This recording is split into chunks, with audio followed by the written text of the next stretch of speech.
उहाँ हेर त गाइस मर्निङ वक आएको मान्छे हेर त यस्तो खुल्ला हावा नेचरलमा यसरी सुतिरहेको छु यस्तो खुल्ला हावा नेचरलमा वाउ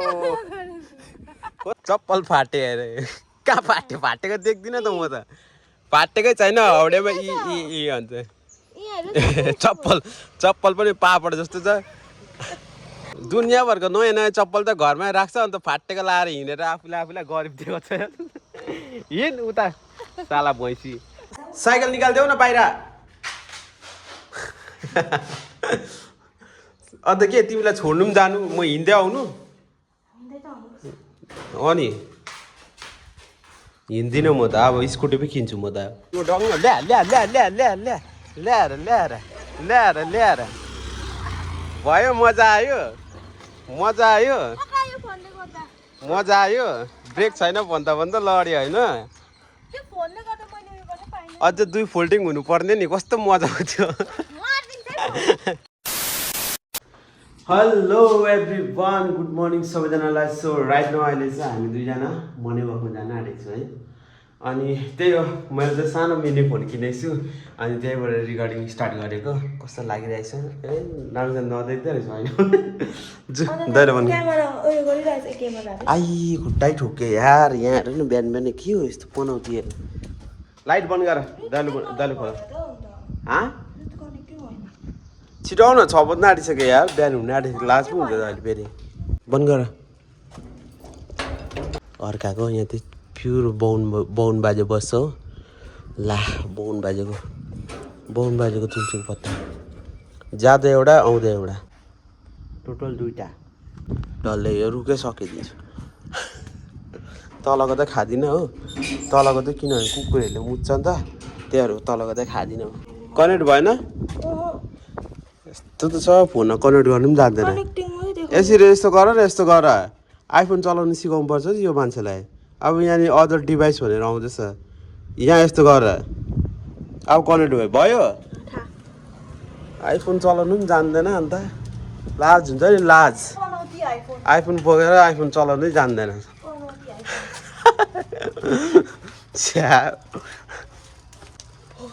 नानीले सिकाइदिन्छ तिमीलाई ल कति बजी 6 बज्न आँट्यो मोटी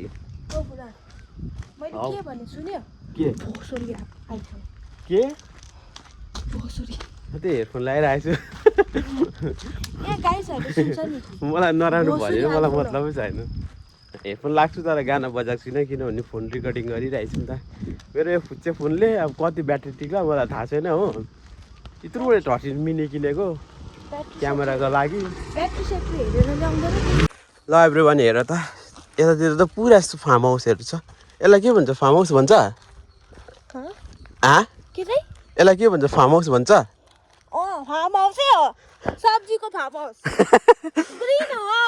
ओ अच्छा ग्रिन हाउस सरी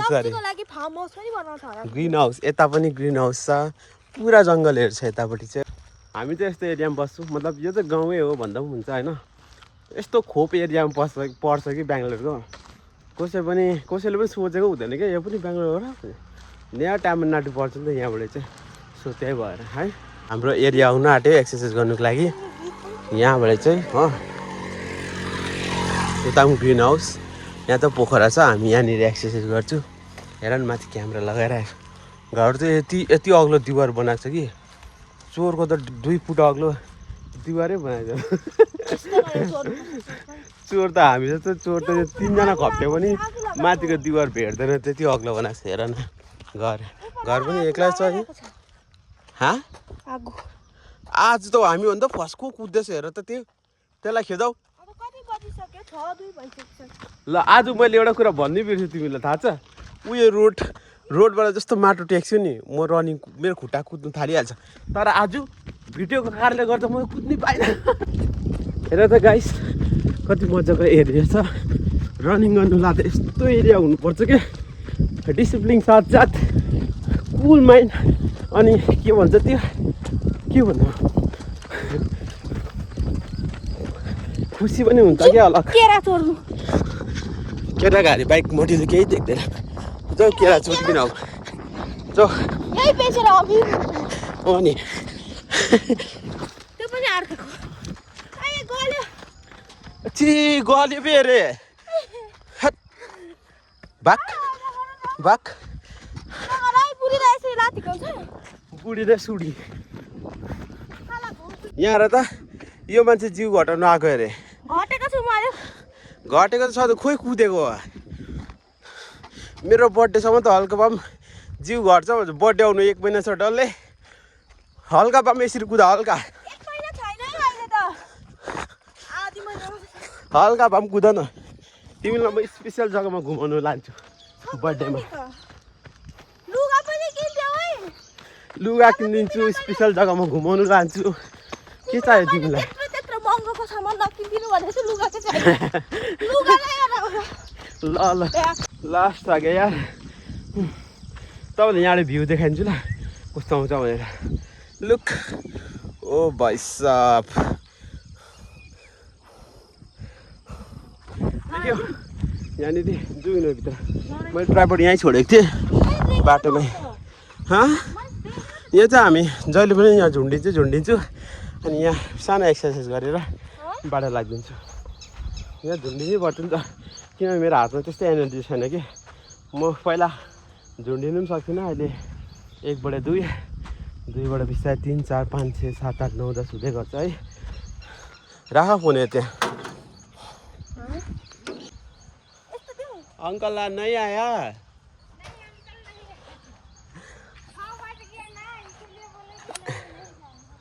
ल एभ्रिवान यो चाहिँ हाम्रो मर्निङ वक एक राउन्ड लगाएपछि चाहिँ हामी यो ठाउँमा आएर चाहिँ एक्सर्साइज गर्छु हैन मोटीको एक्सर्साइज स्टार्ट मोटी चाहिँ जिउ घटाउन आएको यहाँनिर म चाहिँ जिउ घटाउन आएको हैन म चाहिँ यहाँनिर फिट रहन आएको बाई चान्स ठुल्ठुलो बिमारीहरू नपरोस् हैन त्यही कारणले आएको म चाहिँ मलाई फिट रहन जरुरी छैन म अलरेडी फिट छु ल गाइस हाम्रो चाहिँ एउटा नोक्सान भयो के भन्दाखेरि मलाई हेडफोन कस्तो जरुरी थियो हेर न 2 फ्याक्ला भयो हेडफोन अब यो के गर्नु ला 1500 लस भयो त मेरो अन्त यो त अन्त फेभिक्विकले टाल्नु र टालिन्छ र लस भयो त गाना बज्दै थियो त्यहाँनिर हो गाना बज्दै त्यसरी लगाएको ज्यादा फारेको पनि थिएन यतिको मात्रै फारेको थियो टक भयो त्यो फाड्दा क्र्याक हुँदै थियो होला कि क्र्याक भयो त मेरो हेडफोन त के गर्नु अब म कस्तो काली पो देखेँ त के हो अँधेरो भयो त ब्राइटनेस लो ला रड्डी भयो त कहिले अब झुन्डाउनु पनि भएको छैन यसलाई हो तार फुस्क्यो नि रड्डी हुन्छ त फेभिक्विकले जुगाड गरेर टाल्नु पर्ने त मोटीको यहाँ आइफोन चल्दैछ यो आइफोन चाहिँ मैले मोटीलाई दिएको आइफोन 12 यहाँ हेर त गाइस मर्निङ वक आएको मान्छे हेर त यस्तो खुल्ला हावा नेचुरलमा यसरी सुतिरहेको छु यस्तो खुल्ला हावा नेचुरलमा वाउ कस्तो खुल्ला नेचुरलमा सुतेको हेर त वाउ मर्निङ वक आएको यस्तो जिन्दगी कहाँ कसको छ र हेर त ल ल्याएर जबरजस्ती उठेको हेर सुतेर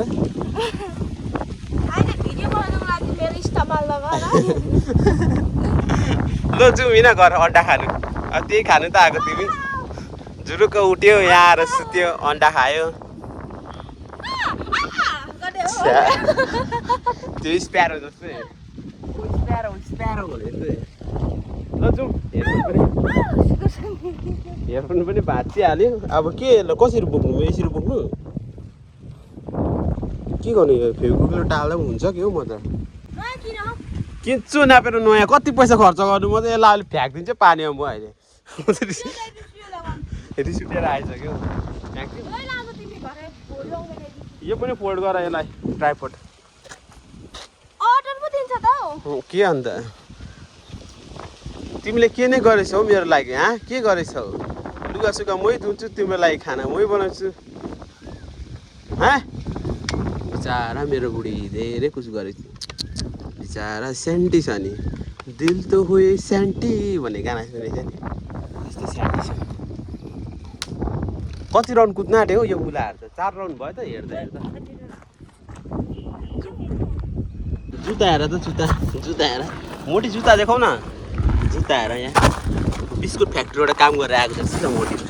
सुनको फ्याक्ट्री हो बिस्कुट फ्याक्ट्री हो सुन फ्याक्ट्रीमा काम गर्ने हसियत छैन तिम्रो कोइला खा डायमन्ड खोज्नु गएको थियो हो नि खोजेको ड्राइभर है डायमन्ड त यता पाइगयो छ्या कालो ड्राइभर म चाहिँ अनुहारमा पिम्पल भएको डायमन्ड चाहिँ पाएँ मैले मेरो पनि पिम्पल निक्लिरहेको छ हेर त्यही त हो त दुईटा पिम्पल दाग लागेको डायमन्ड मात्रै पाएँ मैले क्लियर डायमन्डै पाइनँ छिटो खोला हेरफोन राख्नुपर्छ ल लाइट बाला आम्मा लाइट पनि नबाले हेर न हौ लाइट बाला न यार मेरो रुम गाइस यहाँ म एक्लै बस्छु बुढी चाहिँ यहाँ बस्दैन अब बुढीको काम चाहिँ अन्डा खाने वा अन्डा ओ के गरेको त्यो फोन पनि आएर क्यामेरा फुट्यो भने त्यसको त्यो यतै नक्सान उतै नक्सान यार चारैतिर नक्सान म हेर्नु सक्दिनँ है मेरो कन्डिसन एकदम हालत खराब छ देखाइदिउँ लुगा खोलेको देखाइदिउँ साइकल निकालिदेऊ न बाहिर अन्त के तिमीलाई छोड्नु पनि जानु म हिँड्दै आउनु अनि हिँड्दिनँ म त अब स्कुटी पनि किन्छु म त मेरो जिन्दगी कति च्वाक हुँदै जाँदैछ यार बिहा गरेर बुढी आएपछि आइफोन दुईवटा आइफोन लड्यो साइकल सिकिसकेको छ लड्दैन ऊ चाहिँ है मुटीमा पछाडिको ब्रेक छैन नि अगाडि मात्रै ब्रेक छ नि गएर गाडीमा डङ्ग ल्याएर भयो मजा आयो ब्रेक छैन भन्दा लड्यो होइन अझ 2 फोल्डिङ हुनुपर्ने नि कस्तो मजा आउँथ्यो 2 फोल्डिङ हुनु मात्रै कस्तो मजा आउँथ्यो नि वा बाक 2 फोल्डिङ भइहाल्यो बिचारा लडी गयो मलाई त मजा आयो तिमी लडेको हेर्नु फेरि लड न एकपल्ट है ताली बजाउँछु त अब त म के भयो चप्पल फाटे अरे कहाँ फाटेको देख्दिनँ त म त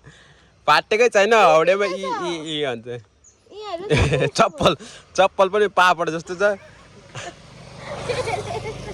बाक बदमास दुनियाँभरको नयाँ चप्पल त घरमै राख्छ अन्त फाटेको लाएर हिँडेर आफूलाई गरिब दिएको छ हिँड उता साला भैँसी बाक किनिदिन्छु नापेर घरमा नयाँ दुनियाँभरको नयाँ त राखेर अहिले बाटोमा त फाटेको लाएर हिँड्छ बुटका बोकेर हिँड बुढो भन्दा पैसा पायो भने किन मलाई नभन है साला सँगैमै किनेको चप्पल मैले लगाइरहेको छु आफूले त घरमा थन्काएर हेर त बिचारा उहाँ हेर तिमीले आफूलाई हेर बेहोरा तुरिएको कस्तो कन्डिसनमा लगाइरहेछ उतै 2-2वटा चप्पल छ उसको एउटा यता रुममा हो एउटा उता रुममा अझै चप्पल किनिदेऊ भन्छ हावासिङ ल बाई बाई के ए भोसुडी बाक जाऊ न अब ढिलो हुन्छ जुत्ता धुइदिन्न नि म फेरि आफै आएर धुनु पर्ला नि अन्त के त अन्त ल मोटीको यहीँ डेस्टिनेसन यहीँ हो बाई म चाहिँ अब साइकल ल्याएर ओह्रालो चल्दिएको उकालो चाहिँ हिँड्दै आउनुपर्छ हात्तीसँग के गर्नु हिँड्नै परेको एउटा हातले साइकल कुदाउनु सक्दिनँ ल जुन हातले पक्रिन्छु त्यही हातमा ब्रेक छैन नि ब्रेकै छैन अब यो हातमा पक्रिनु पऱ्यो ब्रेक उतापट्टि छ लड्यो भने बर्बाद हुन्छ भएको आइफोन पनि फुट्छ फेरि कभर सभर ट्याम्पर स्याम्पर केही पनि छैन राखेँ